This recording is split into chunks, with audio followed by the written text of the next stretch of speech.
You're listening to the Diplomats podcast on Asian geopolitics. As always, I'm your host, Ankit Panda, recording from Washington, D.C. And I'm your other host, Katie Putz, also recording from Washington, D.C. Hey, Katie, good to be back with you. Always. Well, so unfortunately, our plans for a follow-up podcast on Ukraine have been somewhat rudely interrupted by everybody's favorite stylish dictator, Kim Jong-un. But Katie, why don't you take it away? Yeah, so we will get back to Ukraine, we promise. But I think this week it's a good idea for us to talk about North Korea's latest missile launch, which was a little bit different from some of its other launches this year. And I'll let you explain precisely what happened this week and why we're talking about North Korea today.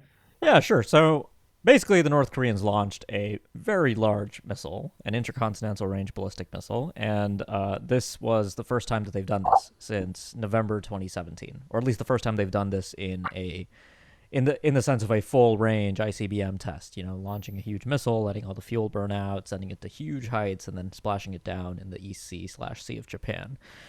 So vital statistics of the launch. What happened? March 24th, near Pyongyang, actually at Pyongyang Civilian Airport, Sunan International Airport, the North Koreans launched a missile that went to an altitude of 6,200 kilometers, 6,200 kilometers above the Earth's surface, so significantly higher than low Earth orbit. And that missile eventually splashed down about 1,080 kilometers away from its initial launch point. So it didn't overfly Japan. It didn't demonstrate an ICBM range over the Earth's surface. But this missile, if they hadn't launched it on what's known as a lofted trajectory, would certainly be capable of ranging the entirety of the United States all the way down to the Florida Keys and then some. So, and then the North Koreans released a bunch of images, and these images were, pretty stunning. I mean, there was, I think, one that's gotten quite a bit of airtime where Kim Jong-un is in this black leather jacket walking away from his missile, looking very Top Gun. And the North Koreans are really back at it. And I think more seriously though, this represents really, I think, a return to the type of weapons testing that the U.S. and South Korea and Japan have really tried to dissuade North Korea from returning to since the diplomacy of 2018-2019 collapsed. But we knew this was coming for a long time. And, I'm happy to go into the indicators, but really this has been a slow rolling thing since the Hanoi summit in early 2019. And so here we are. Kim Jong-un is launching huge missiles again. Yeah, so I am curious about the sort of self-imposed moratorium on this kind of launch. Can you tell me a little bit more about that?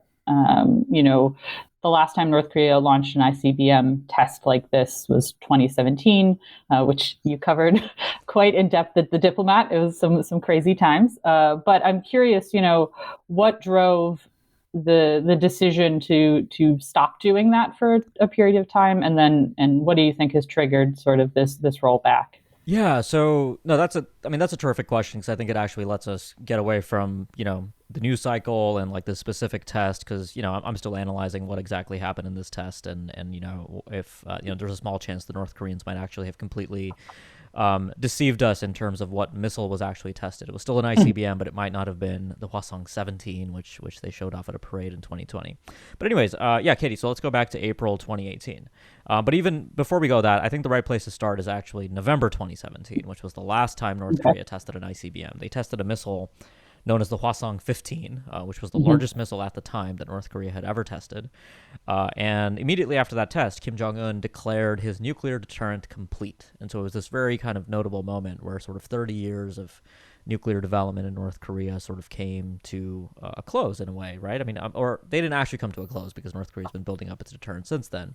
But what Kim was saying was that, we've sort of checked off all of the qualitative things that we needed to do. We tested two different types of nuclear weapons over 6 tests, including a thermonuclear weapon. We developed ICBMs, we developed shorter range missiles. And so we have basically the building blocks of what we need to put into place a strategy of nuclear deterrence. And then on January 1st, 2018, Kim delivered a New Year's Day address in which he basically extended an olive branch to Moon Jae-in in South Korea, who he knew would reciprocate that. And that's sort of what kicked off the process of diplomacy, which sort of led to the initial talks at the Pyeongchang Winter Olympic Games in February 2018. Obviously, the historic the historic Panmunjom summit in April 2018 between Moon and Kim, the Singapore summit between Trump and Kim, the Pyongyang summit again between Moon and Kim, and then the Hanoi summit, which was really where everything the house of cards kind of came tumbling down. House of cards in the sense that Trump and Kim never really had a detailed discussion about what it would mean for North Korea and the United States to enter into an agreement that would, see the North Koreans give up some things that we care about in exchange for the North Koreans getting some sanctions relief. And so, the moratorium was announced in April 2018, just a little more than a week before Kim met with Moon Jae-in. And it was interesting because if you go back and you read that speech and, Kim's talking at a party plenary, he doesn't talk about South Korea or the United States. He doesn't say, we're doing this to be nice to South Korea and the United States. He says, we're great. Our ICBMs are great. Our nuclear weapons are great. We don't need to test these things anymore. We've done what we needed to do. Our engineers and scientists have really shown us what they're capable of. And so I, as of today, am announcing that we're not going to test ICBMs and nuclear weapons anymore.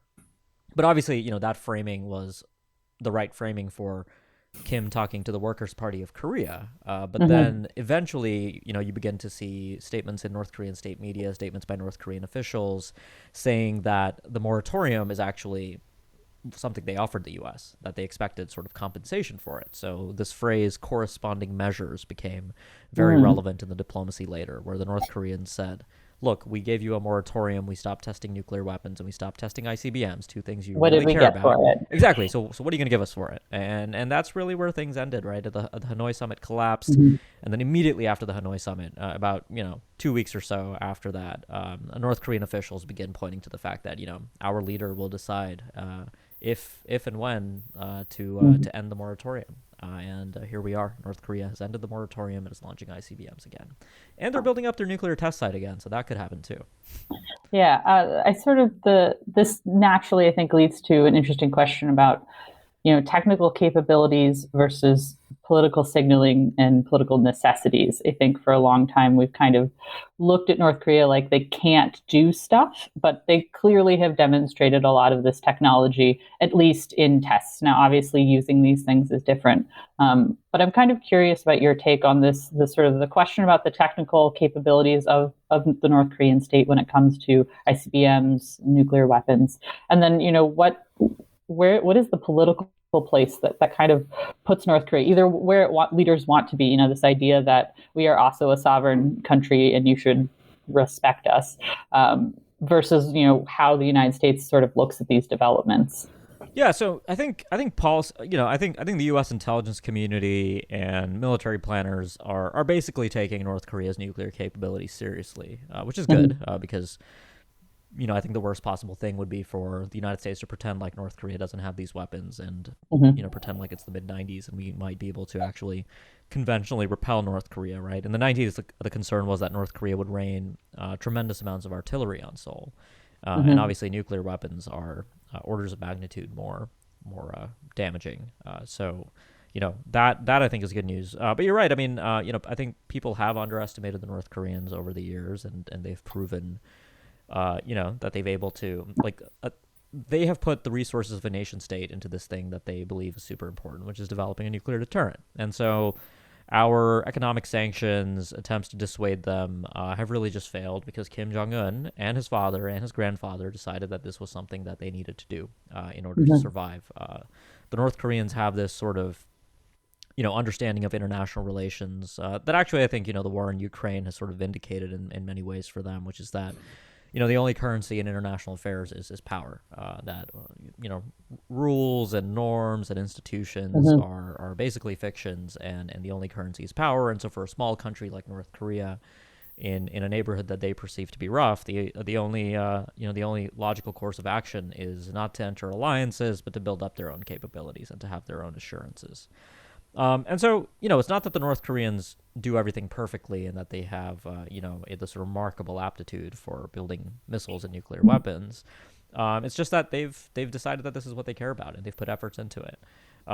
So actually with the test that I just described at the start of this discussion, I should also point out that, just a few days before that test, they had a major missile failure out of that same site. So they launched a missile that failed over Pyongyang, they launched it from the same airport, which is just very, very dangerous and irresponsible in my opinion. But that missile failed, and so it's possible that was an ICBM that failed. We don't know for sure. I haven't seen anything authoritative, but it's really. I mean, the North Koreans are at this point, I would say, maturing as a nuclear weapons power in many ways. Gone are the days when we would be debating, do the North Koreans have a small enough nuclear warhead to put on a missile? Do the North Koreans have the ability to range the U.S. homeland?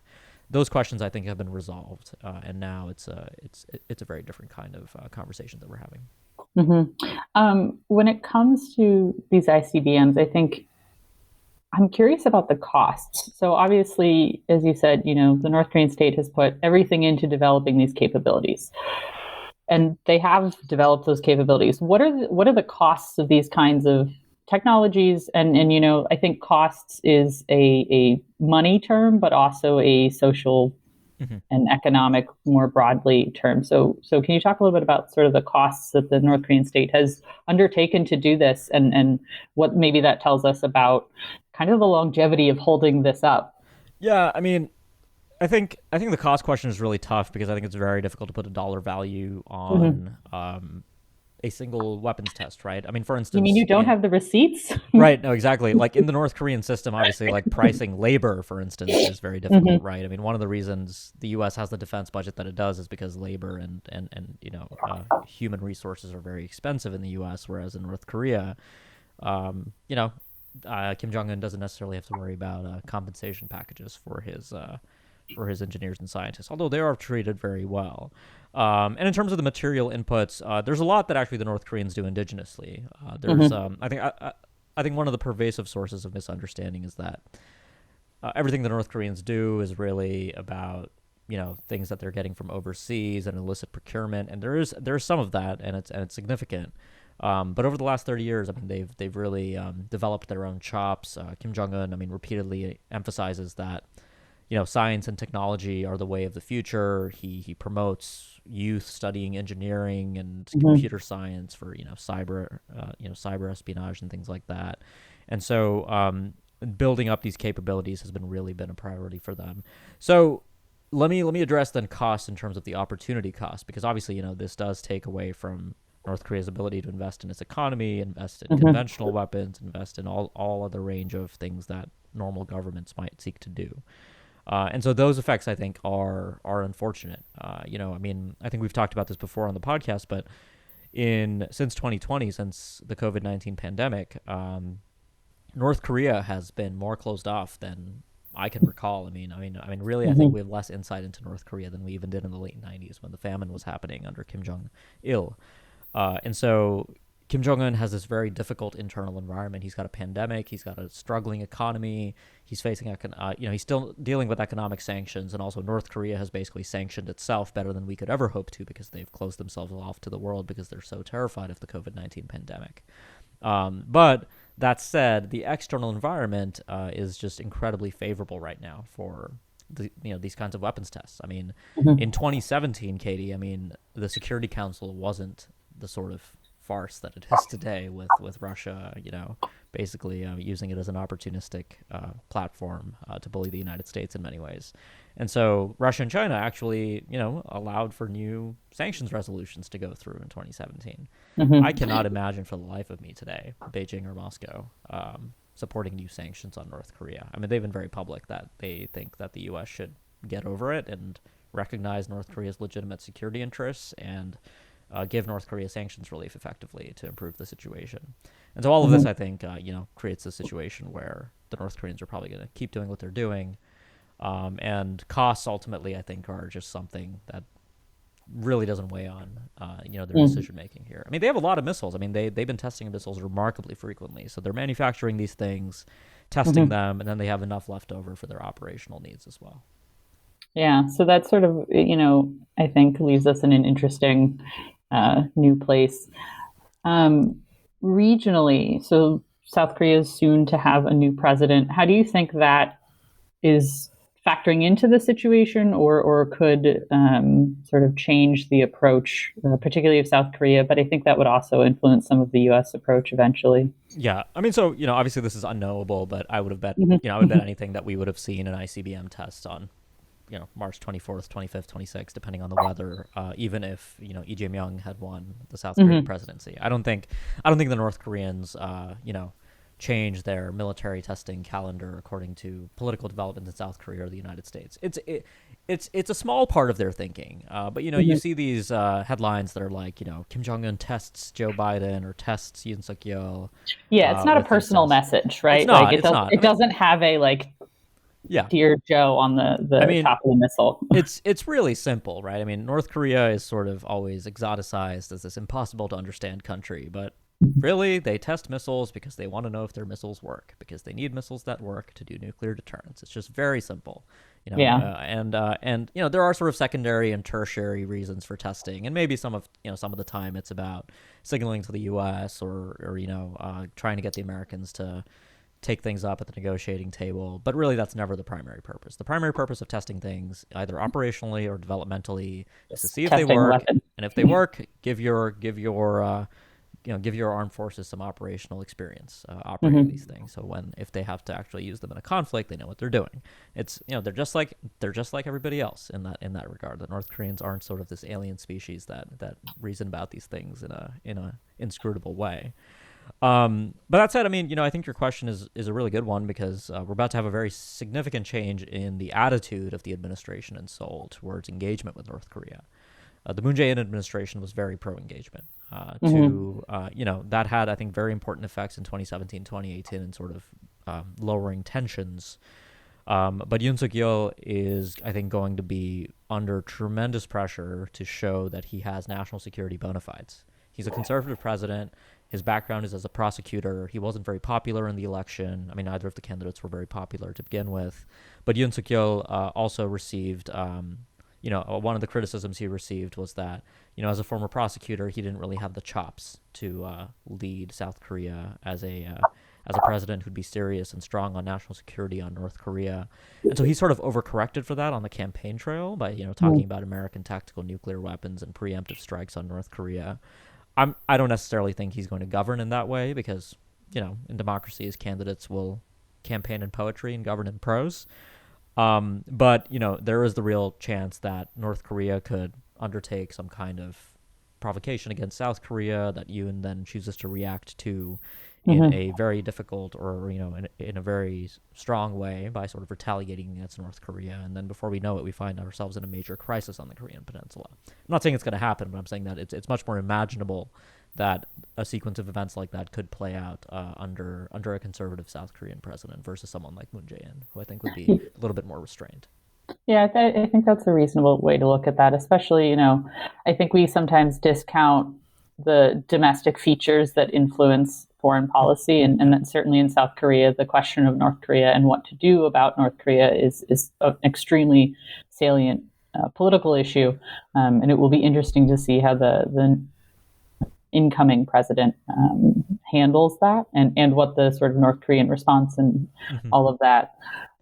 So I think I've exhausted the questions I have right now. Okay. If there's anything else that you think we should have covered, I will not be offended if you just throw it out there.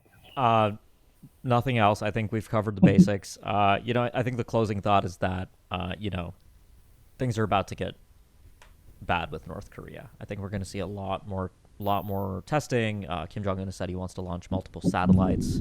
There's been open source and closed source assessments saying that they're reconstituting their nuclear test site, and Kim Jong-un has talked about tactical nuclear weapons. So, unfortunately, Katie, I don't think this is the last podcast on North Korea we'll be doing this year. Probably not. But I guess we'll leave it there for today. So, to everyone listening, thanks a lot for joining me and joining Katie. Katie, thanks for the great questions. It was good to talk over all this with you. Thanks for always explaining nuclear missiles to me.